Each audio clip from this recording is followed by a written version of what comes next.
The other point which I wanted to briefly address, which is even more sensitive, for the men, they actually had the right to sleep with that woman who was taken as a captive.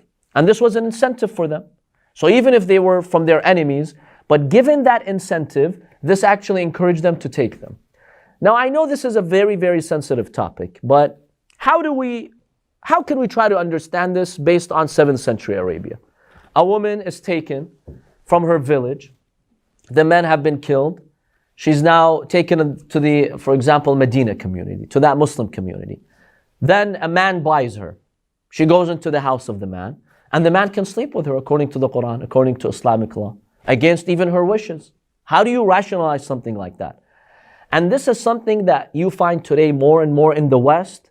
They're attacking the Quran for this. So how can we try to make sense of why this happened in that society? Let me mention a few points here. First of all, the way sometimes they give you the picture, like with Safiya, the wife of the Prophet ﷺ, sometimes you see those cartoon clips. They show her being taken from the battle.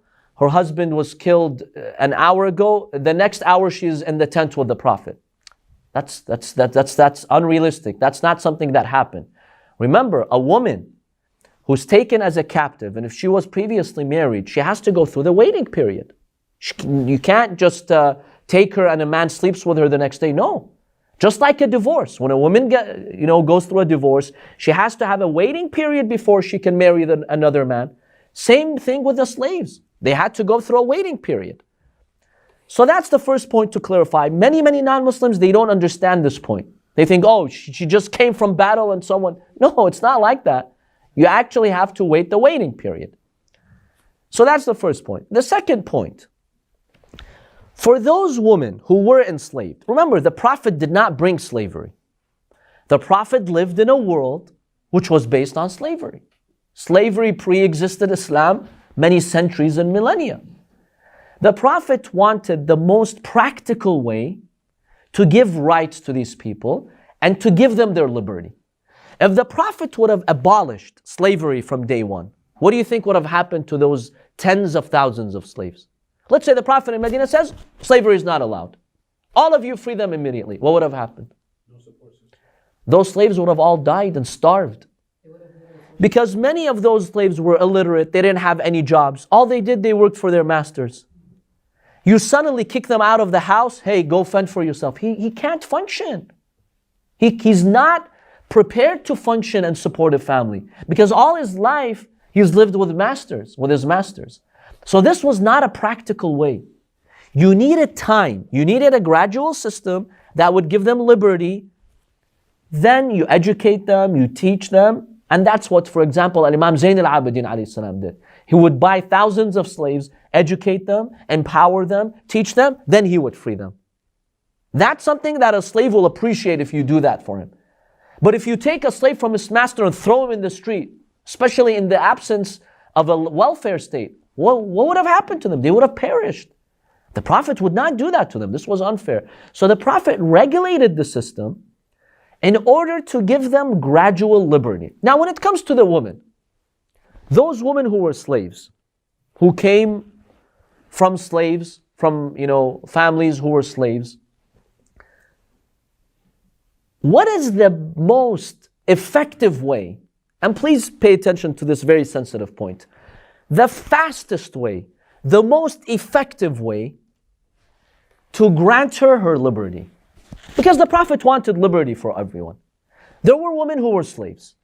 How do you give her liberty the fastest way and the most effective way and the most practical way? The Prophet could have said, hey, banned. No man can have a slave, and that's fine. Okay, the man will say, fine, leave my house. And because she was a slave, society looked down on her. That backward society would view slaves like animals, third, fourth class citizens, not even second class. So if the Prophet would have said, all of those women, okay, you're free, what would have happened to them? They would have either starved or they would have resorted to prostitution to keep themselves alive. That was not practical. You don't just have all these women go in the street. So the Prophet, within the religion of Islam, comes up with an effective, gradual system that takes them to liberty. What is that? There's two ways. Either you ask the masters to marry them. Marry them and let them be your wives, and they'll be respectful, dignified people. But let's be realistic. If the Prophet would have said that to the men, marry these slaves, would they have done that? No. In Arabian society, a free master is not going to marry his slave girl. He's not going to do that. This is something which is negative for him in society. It brings him negative reputation. This is not something that they would have done. Ideally, if they would have done that, that would have been good. But they wouldn't do that. So the Prophet knew that this was not practical. He can issue a command like that. Who's going to accept? Who's going to implement it? 5%? What about the 90%? They're not going to implement it. So you needed another way. And this was the other way. The religion of Islam, by allowing the master to sleep with his slave girl, realized that eventually, especially back then, they weren't, contraceptives, she would get pregnant. Islam wanted her to get pregnant. Why? The minute, in Arabian society, the minute the slave girl becomes pregnant, now the master sees her as the one who's carrying her child, his child. He's going to respect her. He's not going to harass her. He won't beat her because now he's waiting for that child. She's not technically his wife, but she's kind of like his wife. She's on her way to freedom. She now has respect. That's why slave girls in Arabian society, in fact, they wished that their husband would have their masters would have a child from them, because that would make them special. She's no longer just a slave. No, I'm carrying the child of a free man. I'm on my way to freedom. And according to Islamic law, any slave girl who's pregnant and has a child, and the master dies, what happens to her? She's automatically emancipated. She's freed according to Islamic law. Just real quick. So, is it a bastard child? No. So no, it's not. Because in Islam, a legitimate child is either through marriage or through a slave. By owning the slave, if a Muslim man legally owns a slave, their child is their full child. The child is free and the child has the full rights. It's just like having a child from a wife. So yes, the Quran makes it very clear that through these ways, the child is legitimate and it's not a bastard child. No. Yes, brother. You mentioned that a free person and a slave person is born free. Is that yes. Yes, this is from Islamic law that all have accepted. Yeah, it's from established hadith. So remember that when the master has the child from the slave girl, first of all, the child itself is what? Free. Because if one of your parents are free, then you're free. Secondly, when the master dies, what happens to the slave girl? The mother of that free child, she automatically becomes emancipated. So now society, when they look at a woman like that, they now have respect for her. They don't treat her like a slave. No, you have a free child. Now we treat you just like any normal woman. In fact, that was a great way to protect her rights. Had the Prophet eliminated this, they would have suffered. What if the master is already married? Even if he's married, yes, he was allowed to take slave girls. Okay. Yes. But what if he dies? So the woman, his wife, inherits his tent, let's say, and his everything. What if she kicks out the slave girl? Yeah, doesn't want to. Well, remember, when he has a child, his child inherits. So according to Islam, he's got a share. What if he's got other kids? They all get a share.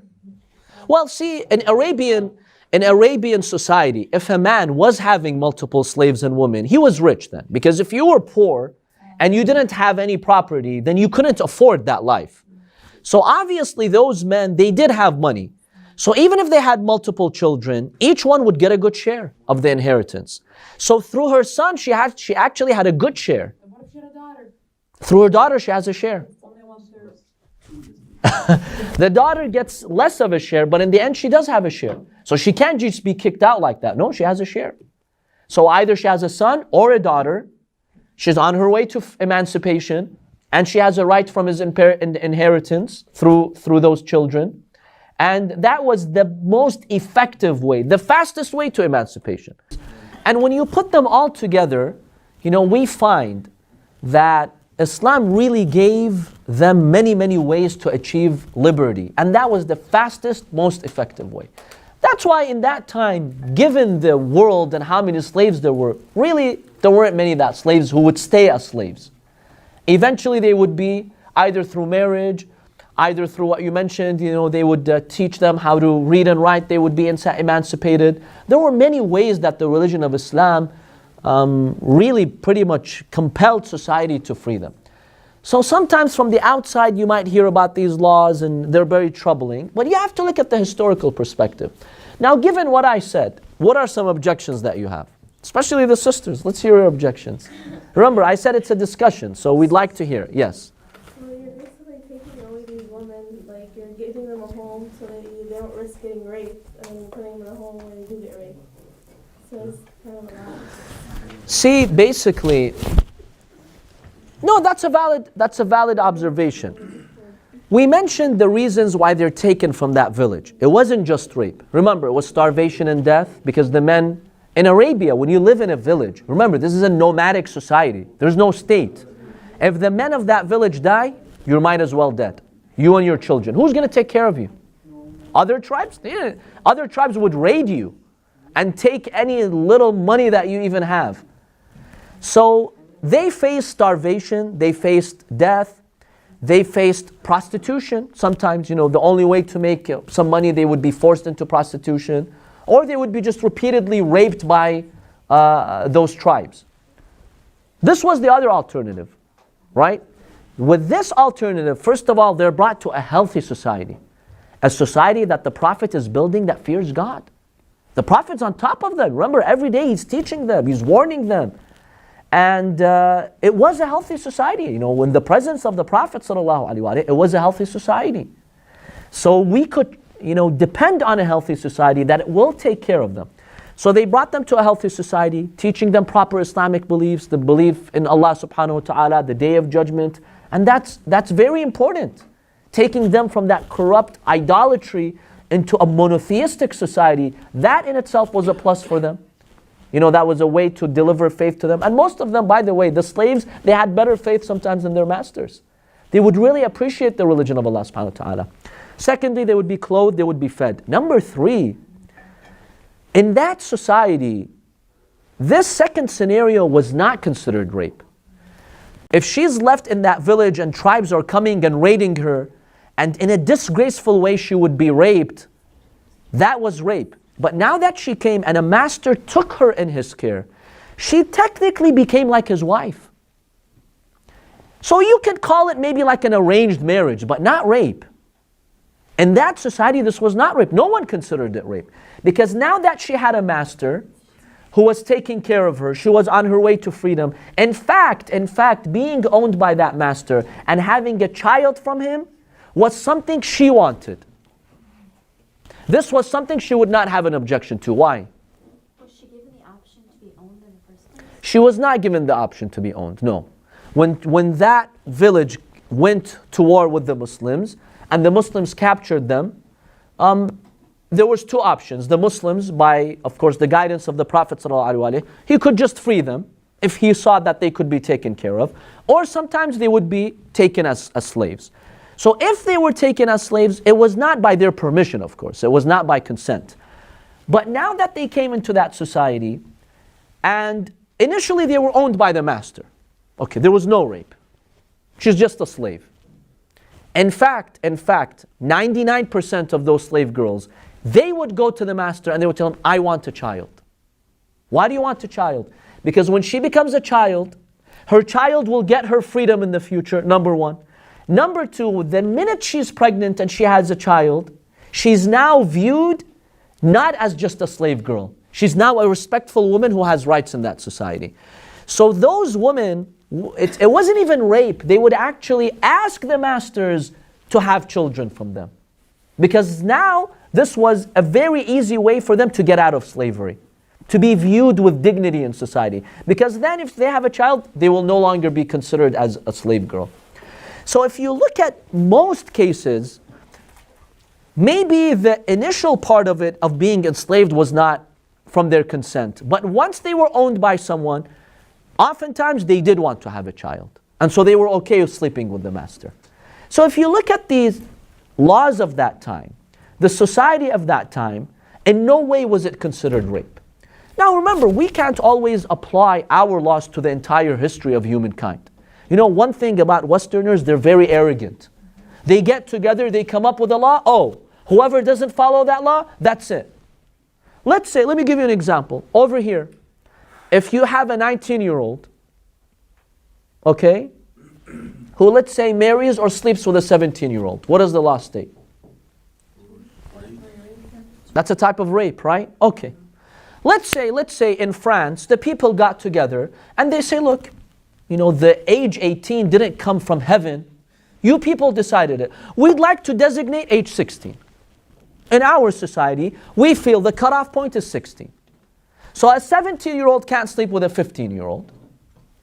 That is not allowed. But a 19-year-old can't sleep with a 17-year-old. Let's say France comes up with that law. What would you say about that law? Do you call this is mass rape in France? No, they have their own law. But we, the West, what we're doing in the West, we're taking our literal laws and we want to implement it across the universe.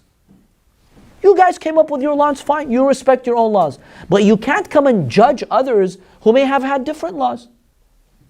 For example, the age of marriage. We talked about that when we talked about the age of the Prophet ﷺ to Aisha. We said that yes, Islam does recognize early marriage, right? When a girl is mature and she goes through physical maturity, it could be at 12, 13, she can get married. Today, you look at it, oh, this is child rape. Look at the circumstances of the time. Europe was also marrying at that age. Remember, people had a very short lifespan. Sometimes the average lifespan would be 30 to 40 to 50 years. Sometimes in Europe, the lifespan was 33 years. Yes, go to England, you know, some 800 years ago, the life expectancy of an average person was 33 years. If you made it to 34, you're lucky. The average was 33. Okay, now if you tell a lady you can start getting married at age 18, and back then, most of the babies would die through birth. You know, it's not like they had healthcare and hospitals. A lot of them would die. You know, I personally know families from 7, 8 decades ago in Karbala. I have a distant relative. He's the second cousin of my grandfather. He's the only surviving child of 16.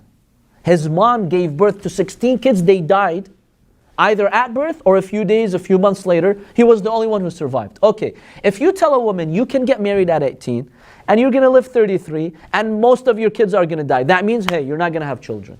Is this just? See, the West forgets this history. Today we look at life expectancy that's 70, 80 years old. And that's really unfair. So in those eras, a woman would have to marry at age 12, 13, 14 to ensure that she has children. At least 1, 2, 3 children. Otherwise, that's it. You're telling her you don't have a chance at having children. So, but today we come up and we want to impose our laws on history. Oh, Islam is this religion. What are you talking about? You have to look at the historical context. You have to look at life expectancy, how people lived. This is all very important. So today, we can come and easily judge and say, hey, that's a type of rape, you know, with the slaves. But look at the context of that society. In fact, you will find that those slave girls, they wanted to have children.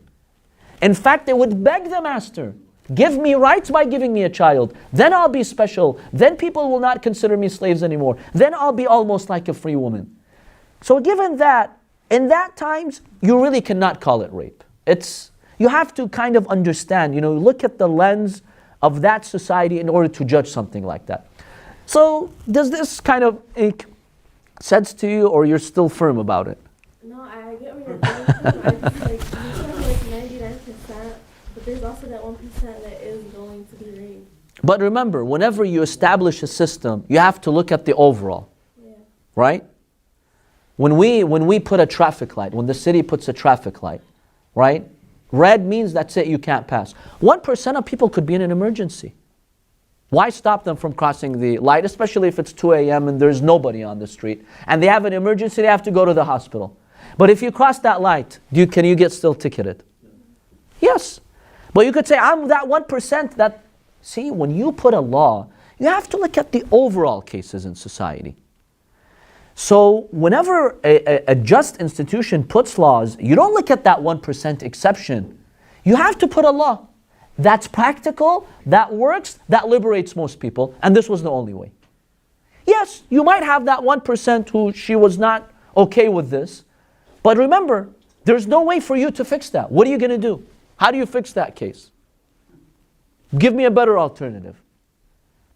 So this system was a system that worked for most of the people, that protected the rights of almost everyone. Yes, you might have a few exceptions here and there, but it's sometimes you just have to see what's better for everyone.